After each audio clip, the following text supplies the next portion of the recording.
So Sheikh Gumi is raising serious alarm as the US lands 2 more aircrafts yesterday in the Northeast. He stated clearly that the US created this terrorism in Nigeria and now they are coming with a fake excuse to come and fight it, only to come and steal Nigerian mineral resources. Now he pointed Nigerians, everybody in Nigeria, to a video where this particular agenda is being exposed for Nigerians to see, so that it will not be like he's the one saying it. Now watch the video. Let me not talk.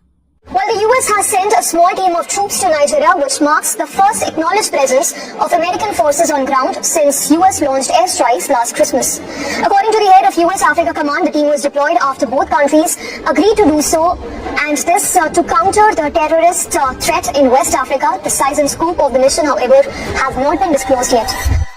You're scrolling through your phone, and suddenly the headlines start flooding in. U.S. troops deploy to Nigeria. American warships strike targets in Africa. Trump warns of more military action.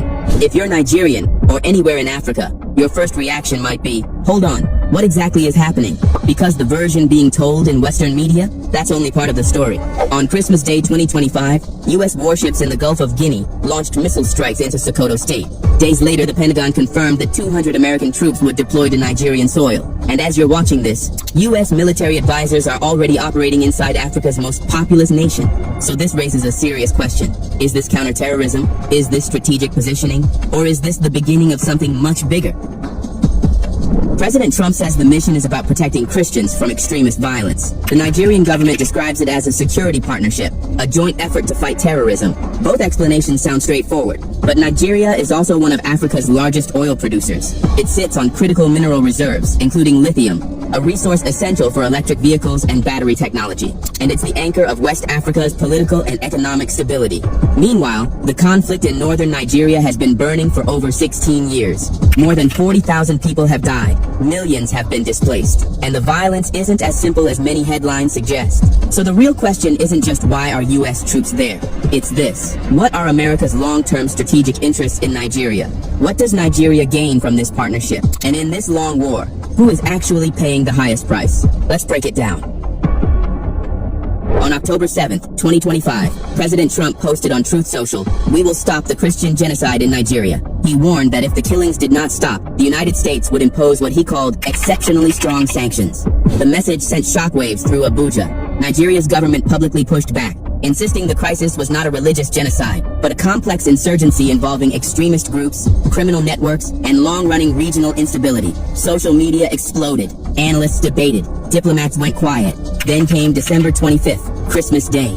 U.S. naval forces operating in the Gulf of Guinea launched missile strikes against what the Pentagon described as ISIS-affiliated targets in Sokoto State. In an official statement, the Department of Defense said the operation eliminated high-value terrorists allegedly planning attacks against American interests. But early reports raised serious questions. Nigerian officials indicated they had not been formally notified in advance of the strikes. If true, that would mean something extraordinary. A foreign military power conducting kinetic operations inside Africa's most populous nation, without clear public coordination. And that changes the conversation completely, because this is no longer just about terrorism, it's about sovereignty. Yes, you heard right. President Bola Tinubu finds out about American missiles hitting Nigerian soil the same way you and I did, through news reports. Imagine that, the supposed sovereignty of the largest economy in Africa, and Washington conducts airstrikes without even a phone call. Then came January 2026 when the backlash hits. Nigerian senators are furious and civil society groups are protesting. But then, quietly, something shifts. The Nigerian Ministry of Defense releases a carefully worded statement calling it a joint operation and thanking the U.S. for its support in fighting terrorism. And just 2 weeks ago, February 2026, the Pentagon announced it's deploying 200 troops to Nigeria. They say it's for training and advisory purposes, it's temporary, and that Nigeria requested it. That's the official timeline. Now let me tell you what happened behind closed doors. First question, if America is really there to fight terrorism, we need to ask, which terrorists? Because Nigeria isn't dealing with one threat. It's dealing with at least 3 distinct security crises happening at the same time. Let's start with the one everyone knows, Boko Haram.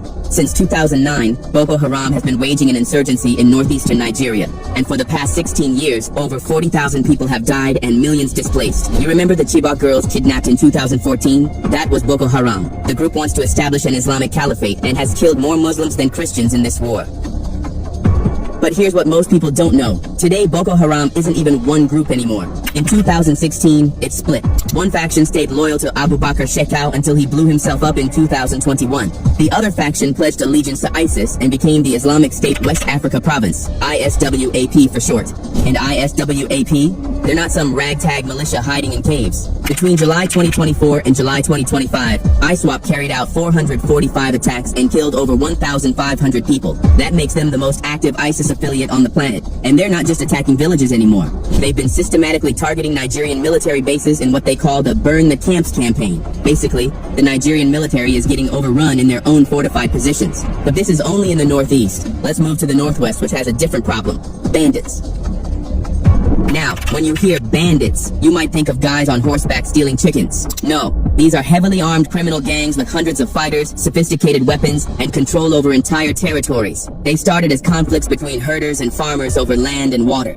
But by 2025, these gangs were operating like warlords. They control gold mines in Zamfara State and use the proceeds to buy weapons. They kidnap for ransom as a business model. Between 2011 and 2020, Nigerians paid at least 18 billion naira in ransoms. And that's just what we know about. In the first half of 2025 alone, bandits and insurgents killed 2,266 people. That's more than the entire death toll of 2024. In August, they stormed a mosque in Katsina State and killed 32 worshippers during prayers. In July, they kidnapped over 100 people in a single raid in Zamfara. But here's where it gets dangerous. These bandits are now working with jihadist groups. Boko Haram is sending bomb makers and military advisors to train bandit gangs in Kaduna State, meaning that the line between crime and terrorism is disappearing. And now, the threat nobody's talking about, Lakurawa. You've probably never heard of them. Most Nigerians hadn't until late 2024. But this is the group the US actually hit on Christmas Day. Lakurawa isn't Nigerian. They came from Mali around 2016, originally hired by desperate communities in Sokoto State to protect them from bandits. And at first, they did exactly that. They drove out the bandits and communities welcomed them as saviors. But then they turned. They started imposing strict Islamic law, taxing villages, and even took hostages. They killed people for listening to music. As such, the protectors became the oppressors. Here's what makes Lakurawa different. They're sophisticated. They have fighters from Mali, Niger, Burkina Faso, and Chad.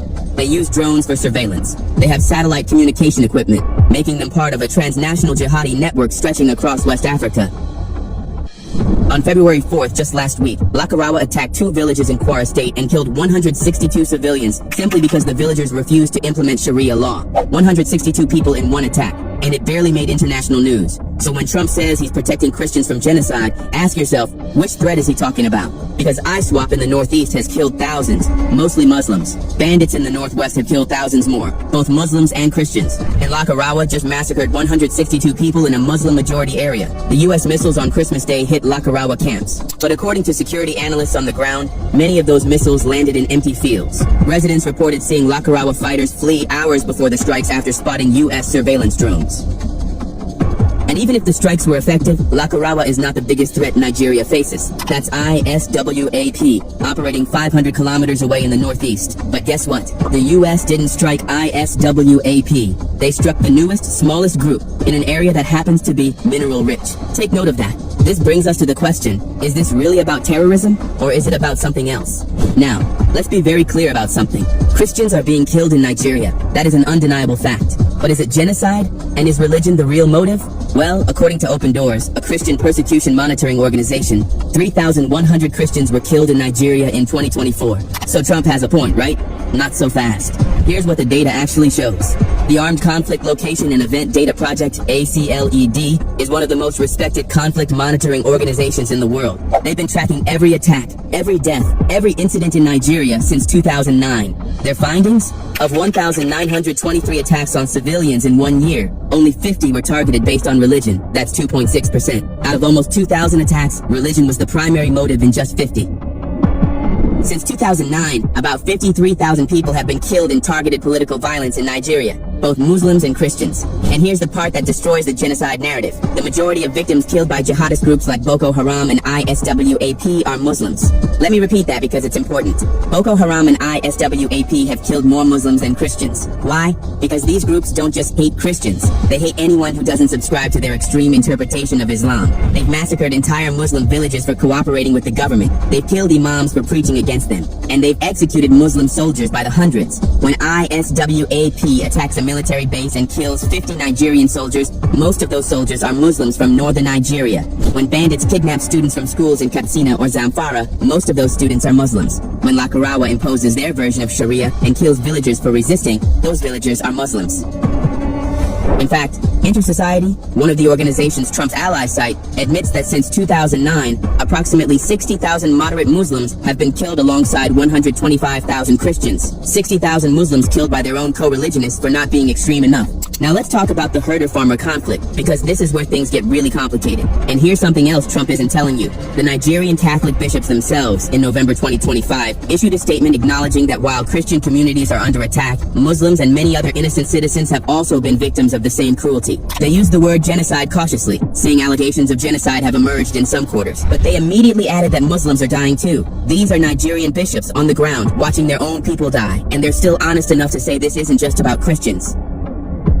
So why is Trump pushing the genocide narrative? Because it's simple, emotional, and politically powerful. Christians are being slaughtered. It's a tension in a way that complex resource conflict exacerbated by climate change and state failure does not.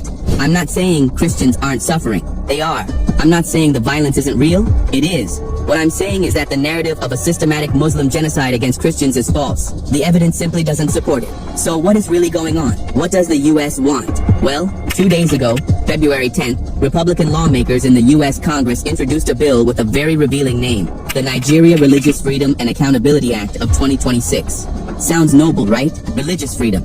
Who could be against that? But buried in that bill is a section that has nothing to do with churches or persecution.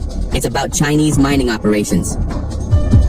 The bill explicitly calls on the U.S. Secretary of State to counter what it describes as the hostile foreign exploitation of Chinese illegal mining operations and their practice of paying protection money to Fulani militias. Think about that for a second. A bill supposedly about protecting Christians contains language targeting Chinese mining companies. Why? Because Nigeria is sitting on a fortune, and China got there first. Let me break down the numbers. Nigeria has lithium reserves worth over $34 billion. That makes it the 5th largest lithium reserve in the world. Some deposits contain up to 13% lithium oxide content. To put that in perspective, mining companies usually start exploration when they find 0.4%. Nigeria has deposits 30 times higher than that. Lithium isn't just a valuable mineral, it's the future. Every electric vehicle battery needs it. Every solar energy storage system needs it. Every smartphone, every laptop, every piece of clean energy technology depends on lithium. By 2030, 95% of lithium demand will be for batteries. And where is most of Nigeria's lithium? In the north-central states such as Nasarawa, Plateau, and Kaduna. These are exactly where the security crisis is worst, exactly where Lakurawa operates, and exactly where the U.S. fired missiles on Christmas Day. Now, who's been mining this lithium? Chinese companies. In May 2024, the Kaduna state government inaugurated a lithium processing plant in partnership with a Chinese company called Mingxin Mineral Separation. Chinese firms have been all over northern Nigeria extracting lithium and, according to U.S. lawmakers, paying armed groups for protection. A 2023 report in the Times of London claimed Chinese nationals in Nigeria's mining sector were funding terrorist groups to secure access to mineral reserves. Through bribes and illegal transactions, Beijing could be indirectly funding terror in Africa's largest economy. The new U.S. bill wants to investigate these ties and impose sanctions under the Global Magnitsky Act, such as visa bans, asset freezes, and the usual works. But here's the thing. Nigeria hasn't been fighting Chinese mining. The Nigerian government has been welcoming it. President Tinubu even made it a policy that any company wanting to mine lithium must build a processing plant in Nigeria first. That was meant to keep the value chain domestic and create jobs. So when American lawmakers suddenly care about illegal Chinese mining in Nigeria, what they're really saying is, China is winning the resource competition and we need to push them out. The United States has a long-standing strategic interest in the Gulf of Guinea. In 2005, U.S. government officials were already testifying to Congress that West Africa could supply an additional 2 to 3 million barrels per day to global markets within 5 to 10 years. American energy policy has viewed the Gulf of Guinea as critical for decades. But while America was distracted in the Middle East and focused on its own shale revolution, China moved into Africa. Chinese companies now dominate mining across the continent. They build infrastructure, offer loans, and don't ask questions about democracy or human rights. They just do business. And now the U.S. is scrambling to catch up. This is the new great game, the 21st century scramble for Africa. But instead of European colonial powers carving up the continent for rubber and ivory, it's America and China competing for lithium, cobalt, rare earth elements, and energy dominance. And Nigeria, with its combination of massive population, oil wealth, and critical minerals, is the prize. So when Trump talks about Christian genocide, he's activating American evangelical voters. When he sends troops to Nigeria, he's securing access to resources. When Congress writes bills about Chinese mining, they're not worried about Fulani herders. They're worried about Beijing controlling the supply chains for the technologies of the future. The missionaries and the humanitarian rhetoric, that's the packaging. The main product inside is geopolitical dominance. And the Nigerian government knows this. That's why, despite the public outrage over unauthorized airstrikes, Abuja quickly pivoted to calling it a joint operation. That's why they accepted U.S. troops, because Nigeria needs help securing the north, and America has the military capacity to provide it. But make no mistake, this is a transactional relationship. America isn't in Nigeria out of charity, it's there because Nigeria matters. So the big question is, can Nigeria maintain its sovereignty in the midst of this partnership? Well, the Nigerian Defense Headquarters keeps repeating the same phrase. You'll see it in every official statement. All engagements are conducted in full respect of Nigeria's sovereignty. But what does sovereignty actually mean when foreign troops are operating on your soil without your parliament's approval? When missiles land in your territory without prior notification? When you find out about military operations through CNN? Let's be clear about what happened here. The Pentagon announced U.S. troops were in Nigeria before the Nigerian government confirmed it. Think about that sequence. America told the world it had deployed forces to Nigeria, and Nigerian officials scrambled to explain it afterward. That's not partnership. That's permission granted after the fact. Then came the defense minister, Christopher Musa, who says these troops are just advisors. Vietnam, Afghanistan, and Iraq all started with advisors before it had invasion forces. And now we're learning, from exclusive reports, that the U.S. 3rd Special Forces Group has been assigned to Nigeria. This is not some desk job unit. The 3rd Special Forces Group is designed for unconventional warfare, direct action, counterinsurgency, and counterterrorism operations. They've been deployed in Afghanistan, Iraq, Mali, Ethiopia, and the Congo. These are the guys who do the things governments don't officially acknowledge. According to sources, the U.S. has also requested permission to build a refueling station for their drones in a northeastern Nigerian state. The handwriting is clear. Nigeria is about to become a permanent forward operating base for U.S. military operations in West Africa. Now contrast this with what happened in Niger just last year. In 2024, after a military coup, Niger's junta ordered the United States to leave. The U.S. had built a $110 million drone base in Agadez. Airbase 201 was the centerpiece of American counterterrorism strategy in the Sahel. It was its most expensive base, but Niger said, get out. By September 2024, every American soldier had left. Over 1,000 troops withdrawn and the drone base shut down. Niger took a massive economic hit from lost American aid, but they did it anyway. Why? Because sovereignty mattered more than money. Because the junta believed the U.S. was there to advance American interests, not Nigerian security. And now, just months after losing their Niger base, guess where the U.S. is setting up operations? Nigeria. This isn't coincidence. This is strategic repositioning. The United States lost its primary foothold in the Sahel and immediately pivoted to West Africa's largest country. Nigeria is the replacement for Niger, and unlike Niger's military government, Nigeria's civilian leadership said yes. And here's the uncomfortable truth. He's right. When AFRICOM was first proposed in 2007, African nations refused to host it. The hostility was so strong that AFRICOM's headquarters ended up in Stuttgart, Germany, because no African country wanted American troops permanently based on their soil. 18 years later, Nigeria has accepted what the entire continent rejected. Now, does this mean Nigeria shouldn't cooperate with the U.S. on security? No. Nigeria faces real threats. The military is overstretched and intelligence capabilities are weak. So technical support from a superpower could help. But the fact is that cooperation doesn't require surrendering decision-making. It doesn't require accepting foreign troops without parliamentary approval. It doesn't require finding out about airstrikes through media reports. And here's what should worry every Nigerian. Once foreign troops are in, getting them out is incredibly difficult. America doesn't build refueling stations for temporary operations. The 3rd Special Forces Group doesn't deploy for 6-month advisory missions and then leave. Look at the pattern. U.S. troops went to Somalia in 1992 for a humanitarian mission. 34 years later, they're still there. American forces entered Afghanistan in 2001 to fight Al-Qaeda. 20 years later, they were still fighting. The so-called advisors in Iraq became a full occupation force. Nigeria is walking into the same trap. And the people making these decisions won't be the ones paying the price. When American airstrikes hit the wrong target and kill Nigerian civilians, it won't be President Tinubu's family in the rubble. When drones mistake a wedding for a terrorist gathering, it won't be the defense minister's relatives mourning.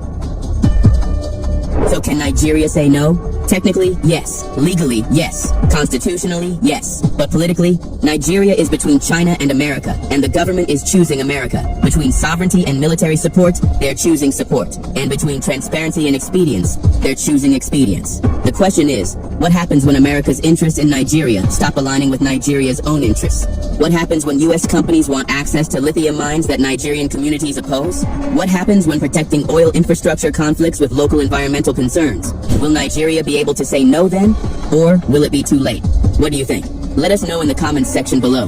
Don't forget to like this video, drop a comment, and subscribe to our channel.